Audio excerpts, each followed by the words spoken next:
Welcome, gents. Nice to be here. Great to be here and welcome, Probes. Good to have you in the studio.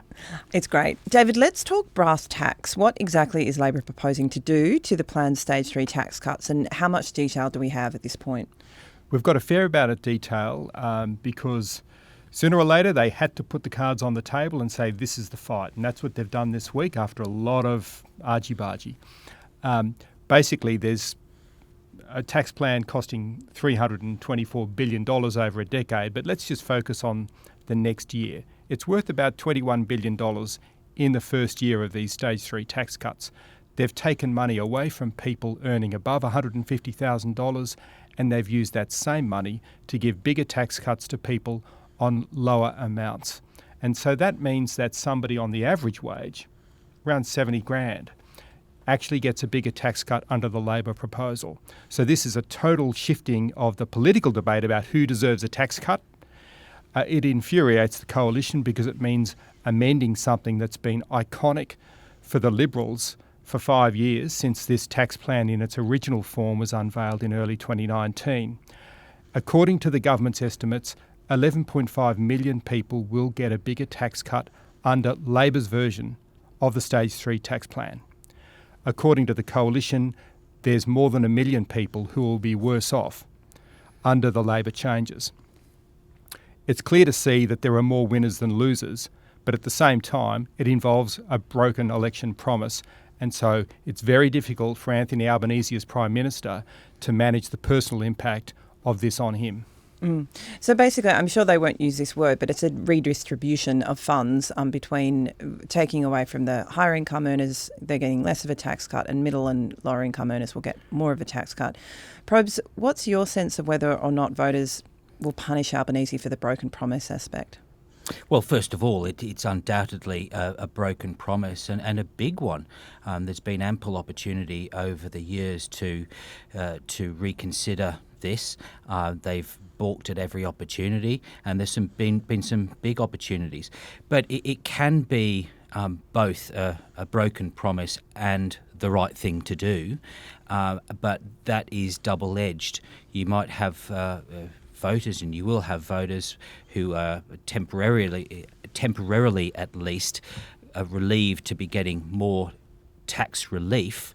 But then you might also have those same voters now casting a bit more doubt about future promises, and that's where confidence in Albanese and the government in the long run can be undermined to some degree. And this is why this is a big moment. It might be, as Anthony Albanese has said and will say, that this is the right thing to do economically and the right thing for the times. But there's no doubt that a decision that was made cynically back in 2019, 2022, 2022 again, 2023, it counts. It counts in the long run. I mean, I want to get into that because, you know, the business lobbies obviously denounced the broken promise. Obviously, the coalition will run very, very hard on the credibility argument. Deputy Liberal leader Susan Ley's already saying that, you know, if Labor breaks this promise, we can't trust them on anything. And I'm just casting my mind back to Julia Gillard's government and her infamous broken promise on the carbon tax, which was absolutely politically devastating, not just for her government, but for Labor for a very long time. So this is a massive gamble for Albanese, isn't it? And he's really, really banking on his own ability to sell this to Australian voters. David? And it's not that easy. It looks easy. When we talk about the numbers, for instance, it seems straightforward. Yes, somebody on $200,000 still gets a tax cut, but it's about half. It's about $4,500 a year.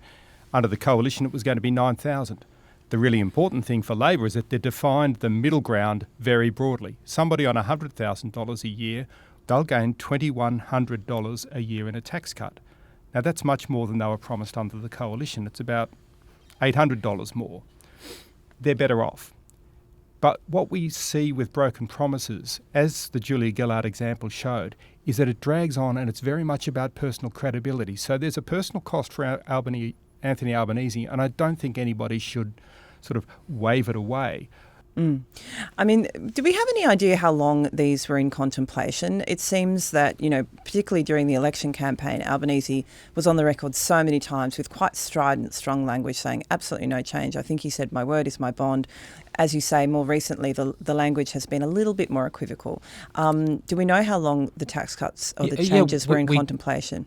We do know, because we know that when they were proposed, there was discussion inside Labor. We know that after the election, there was more discussion as to what they should do with Stage 3, notwithstanding the Labor's promise. We know that Jim Chalmers was privately keen on reshaping them. And we know now that he was asking Treasury at the end of last year, not so many months ago, to recast them. So there's been a lot of discussion behind the scenes, and they can't deny it now. Recent decision has been months in the making, but I think years in the making in terms of the internal debate within Labor about what on earth to do here. But I don't think they won the 2022 election knowing they had a secret plan to scrap Stage 3 or heavily alter Stage 3. There was no secret plan at that point, but it evolved over time. And as Andrew says, Jim Chalmers as Treasurer has brought this on, and we can see that his rhetoric has been different to others in the government. And I think that reflects the fact that Jim Chalmers wanted Stage 3 changed. Anthony Albanese at times shut down that debate because, of course, as Prime Minister, there's so much riding on it for him personally, and he has to think about the bigger picture in that sense.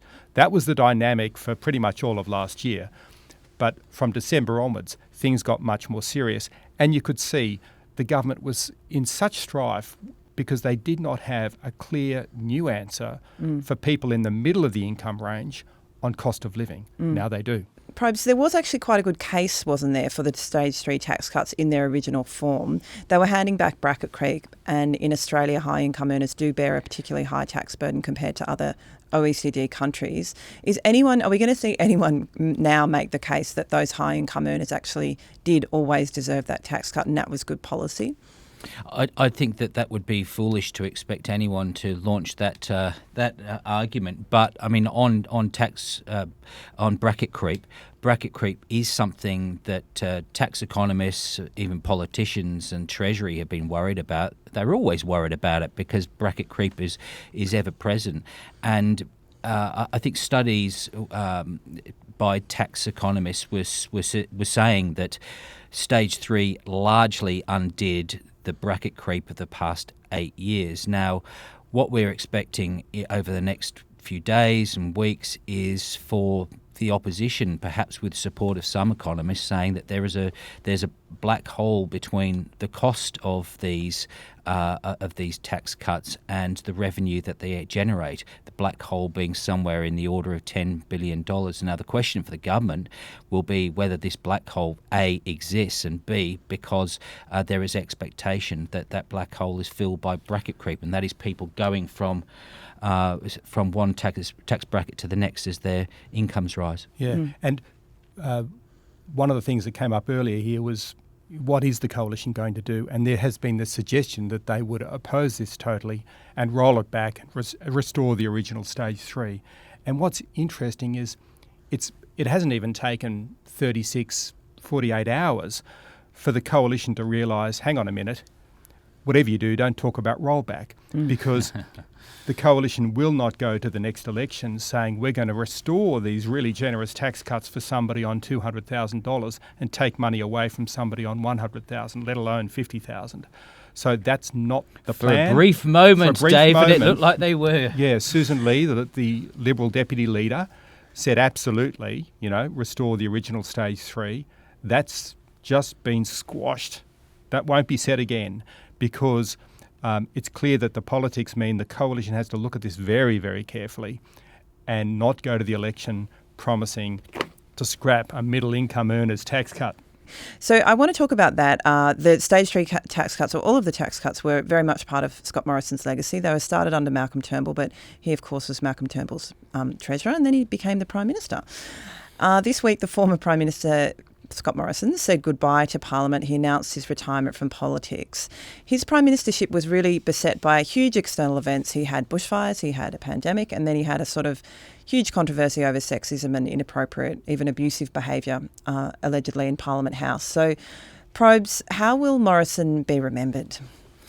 It's one of the great questions of the modern political times, because with Scott Morrison, some of his positives are wrapped up in negatives. Now, let's look at, say, for example, AUKUS, which is probably going to be his longest-lasting legacy with nuclear-powered submarines. This was an amazing step for the nation to take. Suddenly, we had both sides of politics embracing with bipartisanship the notion of nuclear-powered subs. So there's a positive there, but both David and I were on a trip when one grand negative appeared, and that was the leaking of a certain French president's text message, which wasn't that an amazing moment? This came after Emmanuel Macron uttered those infamous words, "I don't think I know," when he was talking about Scott Morrison lying.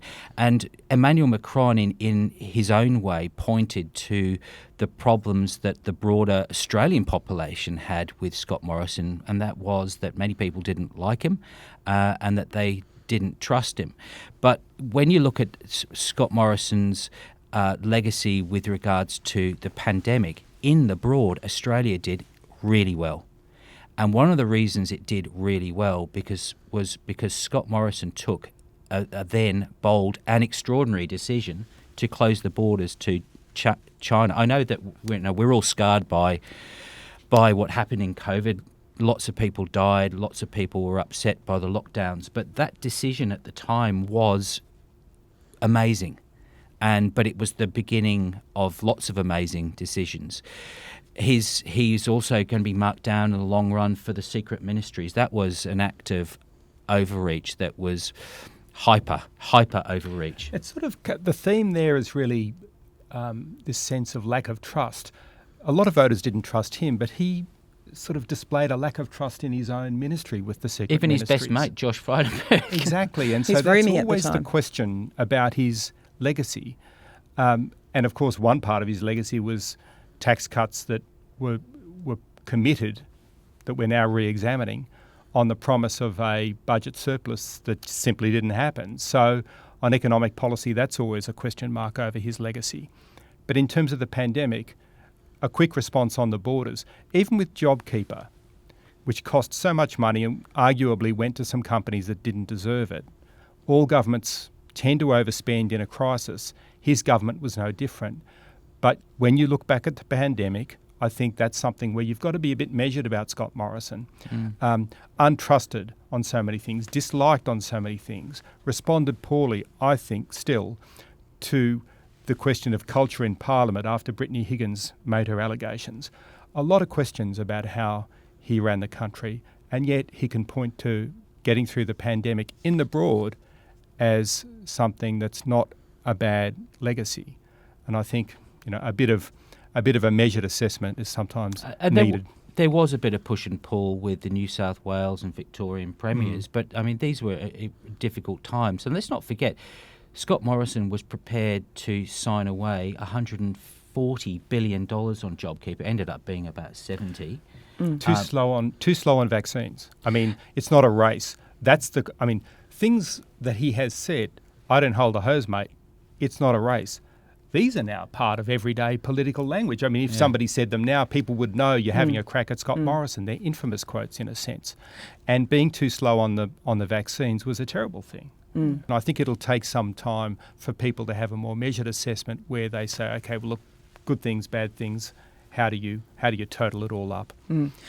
Just quickly before we finish, I want to touch on the Prime Minister's announcement this week that former News Corp boss Kim Williams will replace Ita Buckrose as the ABC chair. David, just quickly, who is Kim Williams and what should we know about him?